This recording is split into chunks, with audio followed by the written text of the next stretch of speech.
네, 이번 시간에는 지난주에 선생님이 오프라인 수업 때 여러분들에게 나눠줬던 이 학습지에 대한 풀이를 한번 해보도록 하겠습니다. 여러분들 학습지도 혹시 잃어버리진 않았겠죠?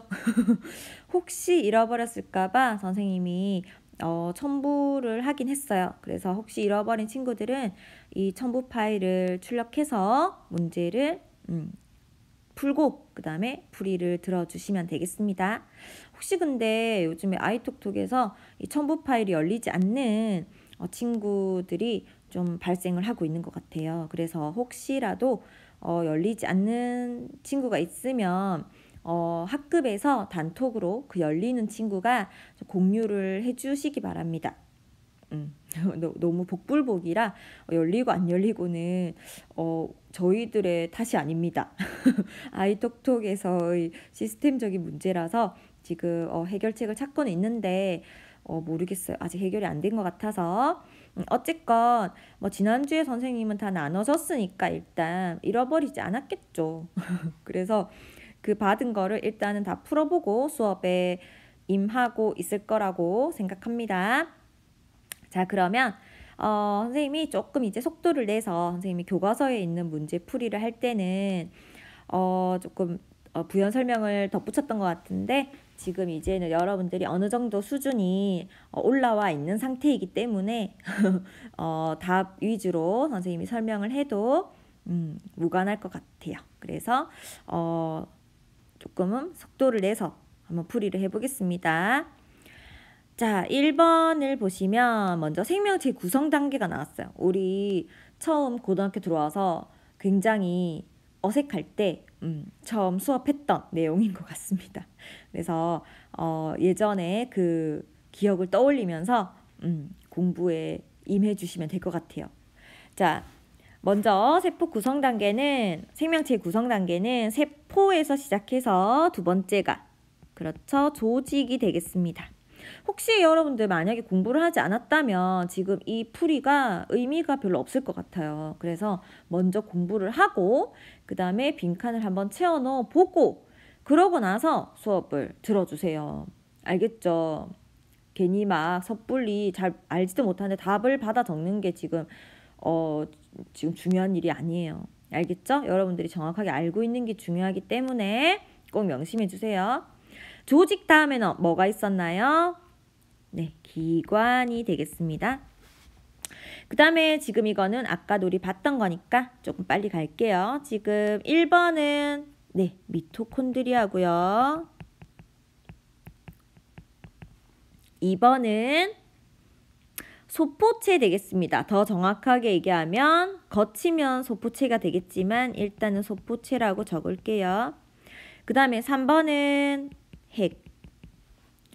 4번은 거치면 소포체. 지금 이거는 좀 뭔가 매끈면 소포체처럼 생긴 아이에도 막 붙어있고 약간 그림에 약간의 그 조금 아리송한 이런 그림이긴 한데 일단은 지금 여기 좁쌀 모양의 이 4번은 리보솜이고요. 리보솜은 거치면 소포체에만 붙어 있다는 거 꼭 명심해 주세요.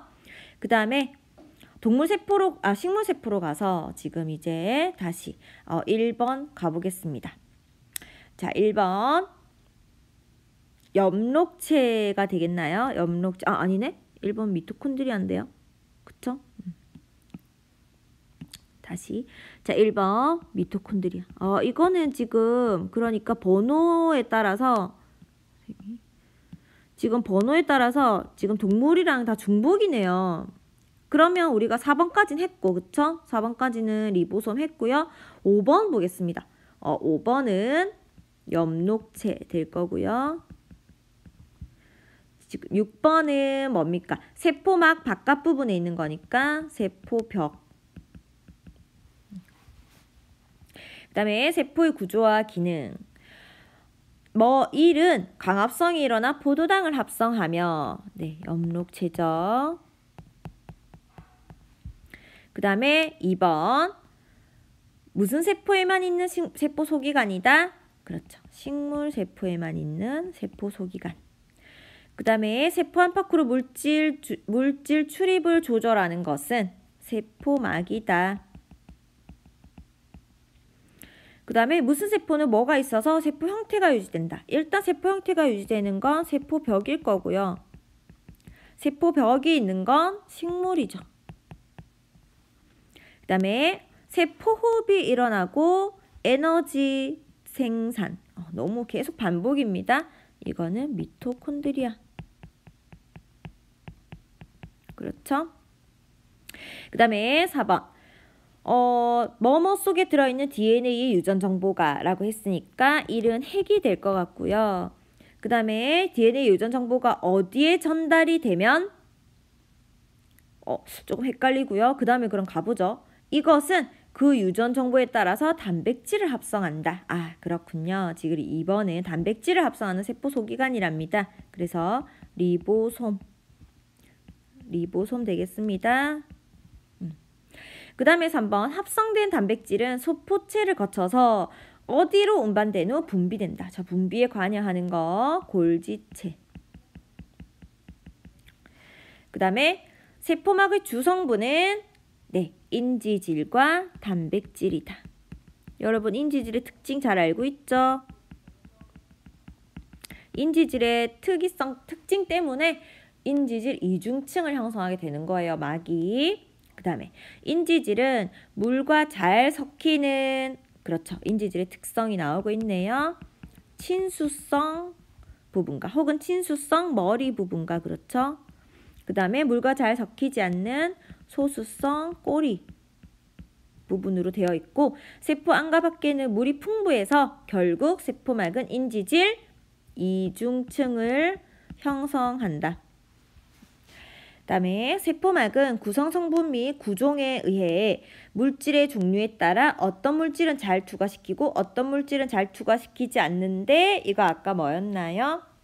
선택적 투과성 되겠습니다.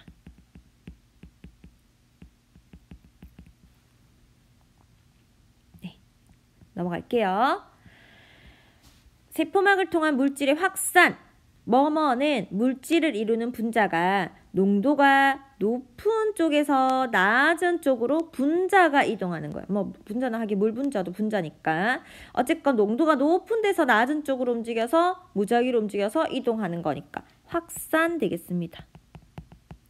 확산과 삼투를 구분하려면 일단은 농도가 어떤 곳에서 어떤 곳으로 이동하는지 이거를 좀 유심히 잘 살펴보면 될 것 같습니다. 산소, 이산화탄소와 같은 기체 분자는 어때요? 무엇을 통해서 확산합니까? 그렇죠. 인지질 이중층을 통해서 확산하고 이온이나 포도당, 아미노산 같이 이렇게 좀 큰 분자 크기가 큰 아이들은 단백질을 통해서 확산한다. 되겠죠? 그 다음에 8번 세포막을 경계로 용질의 농도가 낮은 쪽에서 이제는 높은 쪽으로 뭐가 이동하는 게 삼투예요? 그렇죠. 물 분자입니다. 결국 물이 이동하는 걸 삼투라고 이야기하죠. 그 다음에 적혈구를 삼투 현상에 의해서 일어나는 식물세포와 동물세포의 변화 선생님이 수행평가도 했었죠. 적혈구를 진한 설탕용액에 넣으면 진한 설탕용액이라고 하는 건 고장액이잖아요. 맞죠? 그럼 고장액이면 적혈구로부터 물이 빠져나가잖아요. 맞나? 자, 그래서 이거 같은 경우는 어디에서 어느 쪽으로? 그렇죠. 적혈구에서 어디로? 바깥쪽으로 혹은 진한 설탕용액 쪽으로. 바깥쪽으로 해도 뭐 의미만 맞으면 됩니다. 적혈구에서 진한 설탕용액 쪽으로 물이 이동하기 때문에 적혈구는 어떻게 돼요? 그렇죠. 쪼그라드니까 적혈구의 부피가 작아진다. 맞습니까? 자, 그러면 그 다음으로 넘어갈게요. 너무 잘 넘어가는데? 오늘 수업 너무 빨리 끝날 것 같아요. 어떡하죠? 자, 일단 한번 해볼게요. 자, 생명체에 대해서 일어나는 이제는 2단원으로 왔어요. 소단원 2단원 화학 반응으로 왔습니다. 물질 대사. 생명체 내에서 일어나는 화학 반응을 통틀어서 네, 물질 대사라고 하고요. 물질 대사에는 반복해서 써야 되나요? 네, 한번 써보겠습니다. 물질 대사에는 항상 생체 촉매인 뭐가 그렇죠. 효소가 관여해서 물질 대사가 일어날 때는 에너지가 출입한다. 에너지가 들어오기도 하고 나가기도 하고 동화작용일 때는 에너지가 들어오고 이화작용일 때는 에너지가 나가고 잘 알고 있죠? 그 다음에 화학 반응이 일어나는데 필요한 최소한의 에너지를 그렇습니다. 활성화 에너지 G라고 하고 활성화 에너지는 자 위에 활성화 에너지는 여러분들이 적으세요. 아니네. 아니네요. 위에 거랑 똑같이 할 뻔했네. 2번은 다른 문제군요. 자 뭐뭐는 생명체 내에서 합성되어서 물질 대사를 촉진하는 물질로 자 생물학적 촉매 역할 생체 촉매 역할 하는 거 효소 되겠습니다. 무엇을 낮추나요? 네, 활성화 에너지를 낮추어서 반응 속도를 빠르게 한다. 자, 그럼 그림에서 지금 이 2번에 해당되는 거, 이 브라운 계열의 얘는 모양이 바뀌지 않아. 자, 그래서 얘가 효소가 되겠죠. 효소가 될 것이고 위에 지금 노랑이와 보라 색깔이 있어요. 그런데 결국 결합한 건 노란색이야. 자, 이렇게 효소와 결합할 수 있는 이 아이를 반응물이라고 얘기하죠. 반응물.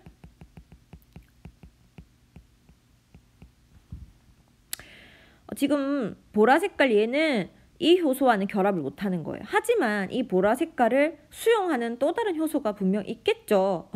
그러니까 다만 지금 여기에 나와 있는 이 효소와는 맞지 않을 뿐. 그러고 나서 이제 결합을 해서 복합체를 형성한 다음에 최종 반응물이 쪼개져서 생성물이 됩니다. 맞죠? 그래서 3번은 생성물이고 효소의 구조와 맞지가 않으니까 생성물은 이렇게 효소와 떨어져 나가게 돼요. 효소로부터. 이러한 원리로 효소가 작용한다고 얘기했었고요. 효소의 주성분 이제 보겠습니다. 자, 효소의 주성분은 무엇이라고 하였나요? 기억나나요? 네, 단백질이었는데 기억나나요? 효소의 주성분은 단백질입니다. 그렇기 때문에 열에 굉장히 약하다고 얘기했었잖아요. 그렇죠? 그 다음에 효소는 그러면 특정 뭐와만 결합한다. 그렇죠? 반응물만. 특정 반응물과만 결합하여 반응을 촉진한다. 효소는 반응이 끝나면 이제는 이 반응물이 뭐가 되어 있어요? 그렇죠. 생성물이 되어 있죠. 그래서 생성물과 분리되어서 반응이 끝나면 생성물과 분리되어서 촉매작용을 반복한다. 즉, 이 반복한다. 효소는 재활용이 될 수 있습니다. 자, 효소의 활용 가볼게요. 불고기를 잴 때라고 한다고 여러분들 무게 잰다고 생각하면 안 돼요. 우리가 흔히 고기 절인다고 얘기하는 그거를 잴 때라고 표현하는 거예요. 그래서 고기 절일 때 부모님이 집에서 고기 절이시는 거 봤나요? 보면은 뭐 배즙이나 키위즙 막 이런 과일즙을 넣어요. 아니면 파인애플이나 막 이런 걸 넣습니다. 왜냐하면 그것들을 맛을 위해서 넣기도 하지만 그곳에는 단백질 분해 요소들이 들어있어요. 그런 과일들에는. 그래서 고기 주성분은 단백질이잖아. 그래서 고기를 굉장히 연하게 만들어줍니다. 그래서 단백질 분해 효소. 이때도 이제 효소를 사용하는 거죠. 고기 절일 때. 그 다음에 효소 세제는 단백질 분해 효소와 그 다음에 무슨 분해 요소가 들어있어서 때를 효과적으로 제거한다. 자, 우리가 때 같은 경우는 단백질도 있지만 어떤 뭐 기름 같은 것도 우리 막 옷 같은 데에 사람의 피부에서 분비되는 어떤 기름 이런 것들 막 많이 묻어 있잖아요. 그래서 효소 세제는 지방 분해 효소도 들어있어야 돼요. 지방 분해 효소. 되겠습니까? 그 다음에 효소는 빵, 된장 등 자 이런 거 빵, 된장 하면 여러분들 어떤 식품인지 알죠? 네, 발효식품. 발효 과정에도 효소가 관여하게 돼요. 그래서 효소는 빵, 된장 등 발효식품을 만드는 데 이용된다. 자, 마지막 보겠습니다. 유전 정보는 저장이 어디에 된다? DNA. 그 다음에 유전 정보가 저장된 DNA의 특정 부분을 뭐라고 한다?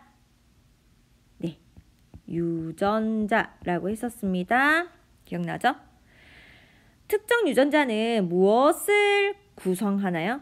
뒤에를 보면 더 쉬워요. 아미노산의 결합 순서와 라고 얘기했었으니까 결국 특정 무엇을 구성한다? 네, 단백질. 아미노산이 단백질의 기본 단위니까 단백질을 구성하는 아미노산의 결합 순서와 수에 대한 정보가 저장되어 있으며 무엇에 의해서 무엇이 발현된다. 자, 이 1번은 위에서 그대로 따와야 돼요. 단백질에 의해서 결국 단백질이 이렇게 유전자에 의해서 발현된 단백질 때문에 무엇이 나타난다. 네, 형질이 발현된다라고 표현하죠. 그러니까 형질이 발현된다는 얘기는 실제 그 모습으로 나타난다 이 얘기예요. 그래서 이렇게 정리해 볼 수가 있겠습니다. 그다음에 생명 중심 원리인데요. DNA는 일단 복제가 가능하고요. DNA의 복제에 관해서는 2학년 때 자세히는 아니고 2학년 때 다시 한번 배울 것이고 3학년 때 그 과정에 대해서 굉장히 자세하게 배우게 됩니다. 일단 DNA는 복제를 할 수가 있어요. 그거는 알고 있잖아요. 여러분들도 우리가 세포 분열을 배웠으니까 세포 분열할 때 DNA가 복제가 된 다음에 각각의 세포로 나누어 들어가 줘야 되잖아요. 그쵸? 그래서 DNA 복제가 일어나고요. 그 다음에 RNA가 만들어지는 이 과정을 전사라고 얘기했고 단백질이 만들어지는 과정을 번역이라고 얘기했었습니다. 자, DNA의 유전 부호와 지금 RNA의 유전 부호를 비교해 놨어요. 자, DNA의 유전 부호는 몇 개 염기다? 네, 3개 염기예요. RNA는요? 얘도 3개예요. 그쵸? 하지만 어떻게 읽는다? DNA의 3염기는 뭐라고 얘기하냐면 3염기 조합 이렇게 표현합니다. 3염기 조합이라고 표현하고 RNA는 이 3염기 조합이 RNA로 전환되면은 이때의 3개의 염기쌍은 우리가 코돈이라고 부르는 거죠. 맞습니까? 자, 그 다음에 전사는 무엇의 유전 정보가 무엇으로 전달되는 과정이며 어디에서 일어난다. 이거 쉽게 여러분들 채워넣을 수 있겠죠? 전사는 일단 DNA의 유전 정보가 RNA로 전달되는 과정이며 어디서? 핵에서 혹은 핵 속에서 일어난다. 번역은 무엇을 읽어서 아미노산을 만들어내는 거예요? 그렇죠. RNA를 읽어야죠. RNA에 있는 유전 정보를 따라서 즉 코돈을 따라서 무엇이 만들어진다? 단백질이 만들어지고요. 단백질이 합성되는 과정이고 어디서? 리보솜에서 일어난다. 이 리보솜은 세포질에 있다고 했었습니다. 거치면 소포체에도 있지만 크게 보면 거치면 소포체에도 결국 세포질에 존재하고 있는 거니까 그러니까 핵 바깥을 통틀어서 세포질로 표현을 한다면 리보솜은 세포질에 존재하는 거예요. 맞습니까? 그다음에 전사 과정에서 DNA의 염기 아데닌은 RNA의 염기 주의해야 되죠. U와 결합한다. 유라실이죠. 이런 방식으로 적어야 되겠네. 앞에 따라서 이렇게 한글을 먼저 적고 옆에 이렇게 기호를. 그다음에 번역 과정에서 RNA에 무엇이 지정하는 무엇이 펩타이드 결합으로 연결돼요. 선생님이 언급하지 않았던 하나가 나왔다. 이거 화학 시간에 혹시 배우지 않았나요? 동학과학 화학 시간에? 펩타이드 결합은 일단은 선생님이 갑자기 나온 용어이기 때문에 시험에는 내지 않았어요. 근데 펩타이드 결합은 아미노산들이 결합되어 있는 결합 방식입니다. 이해되겠죠? 그래서 크게 뭐 어려울 거 없고요. 그냥 아미노산들이 결합하는 그 결합의 이름이 그러니까 아미노산들이 연결이 되어야 단백질이 되잖아요. 그러면 그 연결되는 결합 방식이 있겠죠. 그 결합 방식이 바로 펩타이드 결합이라는 얘기예요. 그러면 이렇게 아미노산들이 결합하면 결국 3번부터 채워보자면 단백질이 합성된다 이렇게 돼야 될 거고 그쵸? 단백질이 합성되고요. 그럼 번역 과정에서 RNA에 무엇이 지정하고 있나요? 이 단백질의 단백질 어떤 아미노산이다 이거를 RNA에 코돈이 지정하고 있죠. 코돈이 지정하고 있고 그 다음에 코돈이 지정하는 아미노산이 결국 펩타이드 결합으로 연결돼야 되겠죠. 이렇게 채워넣으면 될 것 같고 자 마지막입니다. 사람의 인슐린 유전자를 대장균에 넣어서 대장균에서 사람의 인슐린을 생성하는 것으로 보아 모든 생명체는 동일한 이거 배웠죠. 동일한 유전 부호를 사용한다는 걸 알 수 있는 겁니다. 이걸 유전 부호의 보편성이라고 한다 얘기했었고요. 이 유전 부호의 보편성은 이 지금 현재 지구상에 존재하는 모든 생물이 하나의 공통의 조상으로부터 진화하였다는 하나의 증거가 되는 현상입니다. 되겠습니까? 자, 그러면 여기까지 오늘 선생님이 풀이를 다 해봤는데 어렵지 않게 여러분들 답을 적을 수 있었겠죠? 여러분들 열심히 공부해 줄 거라고 선생님이 믿고 있습니다. 자, 그래서 오늘 긴 시간은 아니었지만 여러분들과 함께 공부해 봤는데요. 조금 더 응용된 문제도 잘 풀어볼 수 있게끔 여러 문제들을 풀어보면서 좀 자신감을 길렀으면 좋겠습니다. 여러분들 시험 잘 칠 거예요. 선생님이 응원하고 있겠습니다. 오늘 수업은 여기서 마치도록 하겠습니다.